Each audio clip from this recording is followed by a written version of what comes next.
지금 1인 가구가 굉장히 증가를 하고 있는데요. 문제는 가난한 1인 가구가 증가를 하고 있습니다. 안녕하세요. 재테크 읽어주는 파일럿입니다.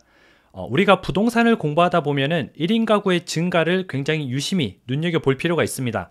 1인 가구가 증가하면은 소형 아파트가 이제 많이 필요하니까 소형 아파트의 수요가 늘어나게 되죠. 그래서 우리가 이제 작은 아파트에 투자하는 것도 굉장히 괜찮다 이렇게 바라보면 좋지만, 오늘은 그거보다 더 중요한 이 1인 가구의 실태에 대해서 한번 같이 이야기해보는 시간을 가지도록 하겠습니다. 1인 가구가 늘어나는데 그 1인 가구가 가난한 1인 가구가 늘어나는 거죠. 그럼 우리나라 경제에 굉장히 악영향을 주는 요소가 되고요. 이 요소는 곧 우리나라가 성장하는데 발목을 잡게 됩니다. 그래서 여러분들도 이런 내용을 좀 알고 있으면 우리나라가 올바른 방향으로 가는데 도움이 되지 않을까 싶어서 한번 준비해 봤습니다. 화면을 통해서 같이 한번 이야기해 보시죠. 현재 우리나라의 1인 가구가 800만 명 시대를 맞이했습니다. 엄청난 인구죠. 800만 명 진짜 굉장히 많은 수치인데요. 우리가 이제 경제활동을 하는 성인 인구를 기준으로 보게 되면은 100명 중에 37명은 혼자 산다 이렇게 보시면 되죠. 그러면은 이제 수치로는 한 30%에서 40% 정도 되니까 엄청나게 많은 수치입니다. 그리고 이제 어떤 조사 결과에 따르면은 2050년에는 1인 가구의 숫자가 전체 가구 수의 이제 절반을 차지할 것이다. 그런 조사 결과도 나오고 있는데요. 아무튼 1인 가구가 이렇게 굉장히 빠르게 증가를 하고 있습니다. 추세를 보게 되면요. 지금 1인 가구의 추세죠. 이건 2023년까지 조사된 결과거든요. 지금은 이제 비율이 37%까지 올라왔고요. 과거에 보게 되면은 2016년도에는 대략 한 500만 명이 조금 넘었어요. 그런데 2020년도에 650만 명을 돌파했고요. 2022년에는 한 750만 명을 돌파했습니다. 굉장히 빠르게 증가를 하고 있는 거죠. 그래서 2023년에는 780만 명을 돌파했고 2025년 지금은 800만 명을 넘어선 수준이다 이렇게 보시면 되고요. 제가 앞에서도 말씀드렸지만 1인 가구가 증가하는 것은 나쁜 현상은 아닙니다. 그런데 건전한 1인 가구보다 건전하지 않은 1인 가구가 증가를 좀 하고 있고요. 800만 명 중에서 510만 명은 취업해서 활동을 하고 있습니다.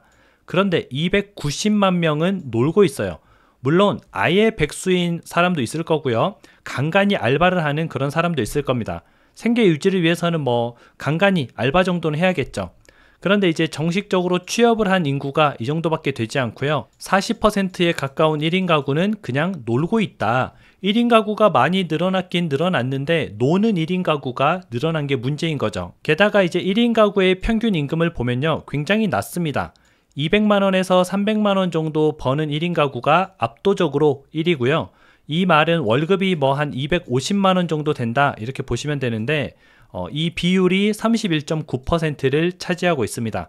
월급 250만 원은 알바보다는 높지만 직장에서는 거의 이제 낮은 정도의 연봉을 좀 받고 있는 거고요. 현재 많은 1인 가구들이 그 낮은 임금을 받으면서 생활하고 있다는 거죠. 그러면 지금 집값이 이제 서울 같은 경우는 평균 14억을 넘었습니다. 그리고 수도권 같은 경우에도 한 7억을 넘었죠. 250만 원씩 벌어서 우리가 집을 살 수 있을까요?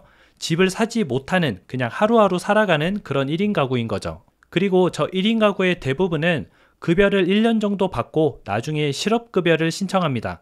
그러다 보니까 이제 실업급여가 180만 명인 시대가 됐고요. 예상치보다 10% 빠르게 증가하고 있습니다.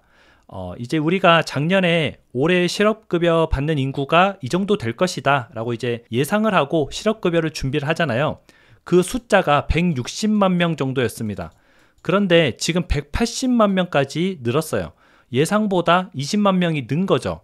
그러면 실업급여를 받고 있는 실업급여자들이 굉장히 빠른 속도로 늘고 있다 이렇게 보시면 되고요. 제가 이제 대형 카페를 했었잖아요. 대형 카페를 하다 보면은 직원을 10명 이상 이렇게 썼는데 대부분 보게 되면은 이제 월급이 200만 원에서 300만 원 사이였습니다. 딱 저 수준이죠.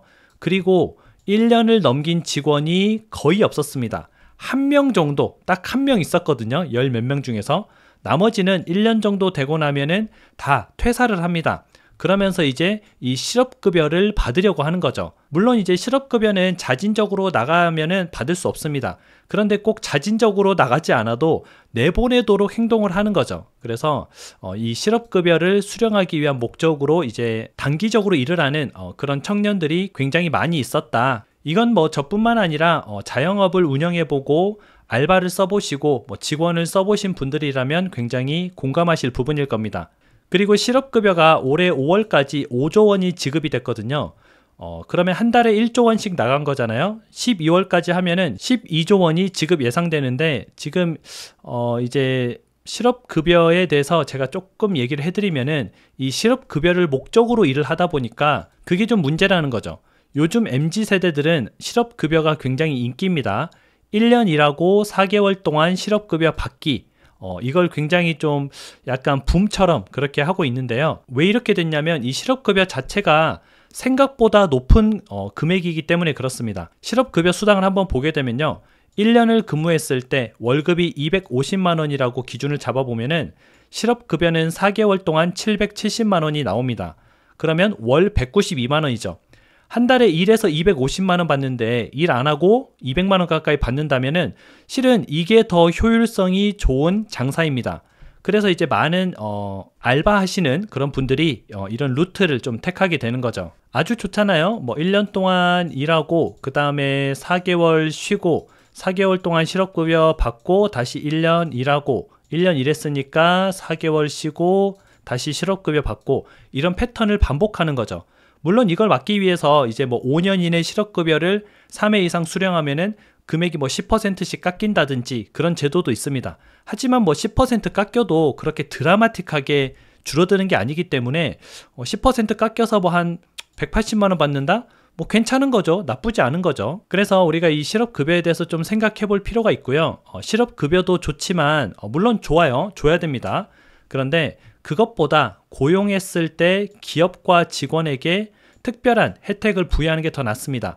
이 실업급여 줄 돈으로 기업에 지원금을 주고요. 이 실업급여 줄 돈으로 거기서 일하는 직원들에게 어떤 뭐 특정 적금을 넣었을 때 돈을 더 붙여서 준다든지 뭐 이런 제도를 활용하면은 더 열심히 일할 수 있겠죠. 결국은 기업이 성장해야 됩니다. 그래야 국가 경제가 성장할 수 있어요. 우리가 예전에는 뭐 급여가 작았지만 뭐 1980년대, 1990년대 이럴 때 급여가 작았지만 사람들의 만족도는 높았어요. 왜냐하면 열심히 일을 하는 삶이었기 때문에 만족도가 높았다는 거죠. 그런데 지금은 열심히 요행을 바라는 삶을 바라고 있잖아요. 그러다 보니까 삶의 만족도가 떨어집니다. 내가 한 달에 뭐 200만 원, 300만 원 벌어서 지금 만족이 안 되는 거죠. 지금 사회가 너무 이제 요행만 바라다 보니까 누군 코인으로 몇백만 원 벌었대, 몇천 벌었대 이렇게 나오고 누군 또 주식으로 몇백만 원 벌었대 이렇게 나오니까 내가 열심히 일한 이 노동의 가치가 굉장히 하찮아 보이는 겁니다. 그런데 이제 노동으로 좀 우리가 그거를 해소해야 된다 이렇게 말씀을 드리고 싶고요. 여기 뒤에 사진을 제가 한 장 첨부했습니다. 엔비디아의 주차장입니다. 여기 보시면 람보르기니, 페라리, 롤스로이스 뭐 이렇게 차들이 있죠. 엔비디아 같은 경우에 주 7일을 일합니다. 그리고 회의가 하루에 10번 이상 있어요. 그런데 직원들의 만족도는 최상입니다. 왜냐하면 열심히 일하고 열심히 보상받기 때문이죠. 그래서 뭐 모든 기업이 이렇게 막 슈퍼카를 줄 정도로 돈을 줄 수는 없지만 많은 직원들이 열심히 일하고 그에 대해서 합당한 보상을 받을 수 있도록 우리가 이제 그런 시스템을 구축하는 게 우리나라 경제에 도움이 되겠죠. 또 이렇게 영상을 올리면 왼쪽이니 오른쪽이니 그런 말이 나오는데 이 실업급여는 왼쪽일 때도 있었고요. 오른쪽일 때도 지급이 됐습니다. 그래서 왼쪽 오른쪽의 문제가 아니라 우리가 이제 이 실업급여를 주기는 주되 최소한으로 주고 그 나머지 차액으로 뭔가 기업을 더 키운다든지 아니면 근로자들한테 어떠한 더 혜택을 준다든지 이렇게 해야지 모두가 열심히 일하고 싶죠. 저 사람은 일을 안 하고 실업급여 받아서 노는데 생각보다 많이 받아요. 그러면 일하는 사람이 배가 아프잖아요. 우리가 그런 문화를 만들면 안 되고 그런 시스템을 만들면 안 됩니다. 그래서 오늘은 이 사회적인 문제에 대해서 한번 좀 다뤄봤고요. 이런 점들을 우리가 자꾸 언급하고 그래야 좀 개선이 되고 조금 더 나은 세상이 되기 때문에 여러분들도 이 영상이 유익했다면 좋아요 한 번씩 눌러서 많은 분들에게 전달이 되도록 했으면 좋겠습니다. 그럼 오늘 내용은 여기서 마무리하도록 하겠습니다. 비가 많이 오는데요. 운전 조심하시고 행복한 하루 보내세요. 다음에 다시 만나요.